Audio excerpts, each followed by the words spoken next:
हर हर महादेव आप सभी को।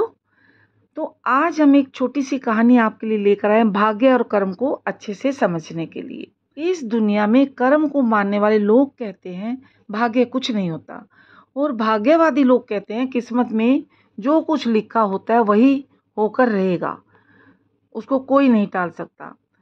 यानी इंसान कर्म और भाग्य इन दो बिंदुओं की दूरी पर घूमता रहता है और एक दिन इस जग को अलविदा कहकर चला जाता है। भाग्य और कर्म को अच्छे से समझने के लिए पुराणों में एक कहानी का उल्लेख मिलता है। चलिए सुनते हैं कहानी। एक बार देव ऋषि नारद जी बैकुंठ धाम गए। वहां उन्होंने भगवान विष्णु को नमन किया। नारद जी ने श्री हरि से कहा, प्रभु, पृथ्वी पर अब आपका प्रभाव कम हो रहा है।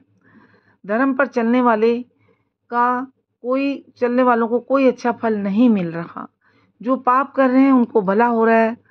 और तब श्री हरि ने कहा, ऐसा नहीं है देव ऋषि, जो भी हो रहा है सब नियति के जरिए हो रहा है। नारद बोले, मैं तो देख कर आ रहा हूँ, पापियों को अच्छा फल मिल रहा है और भला करने वाले, धर्म के रास्ते पर चलने वाले लोगों को बुरा फल मिल रहा है। पापी खुश हैं और धर्म करने वाले दुखी हैं। भगवान ने कहा, कोई ऐसी घटना बताओ। नारद ने कहा, अभी मैं एक जंगल से आ रहा हूँ भगवान, वहाँ एक गाय दलदल में फंसी हुई थी, कोई उसे बचाने वाला नहीं था। तभी एक चोर उधर से गुजरा, गाय को फंसा हुआ देखकर भी नहीं रुका और वह उस पर पैर रखकर दलदल लांघकर निकल गया। आगे जाकर चोर को सोने की मोहरों से भरी एक थैली मिली। ऐसा करने के बाद भी उसको मोहरों की थैली मिली।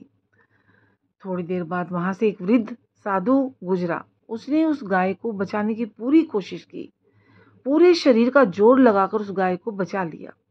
लेकिन मैंने देखा कि गाय को दलदल से निकालने के बाद वह साधु आगे गया तो एक गड्ढे में गिर गया। प्रभु बताइए कौन सा न्याय है, क्या लीला है आपकी ये। नारद जी की बात सुन लेने के बाद प्रभु बोले, बड़े प्यार से शांति से नारद जी को समझाया और बोला, यह सही ही हुआ नारद जी।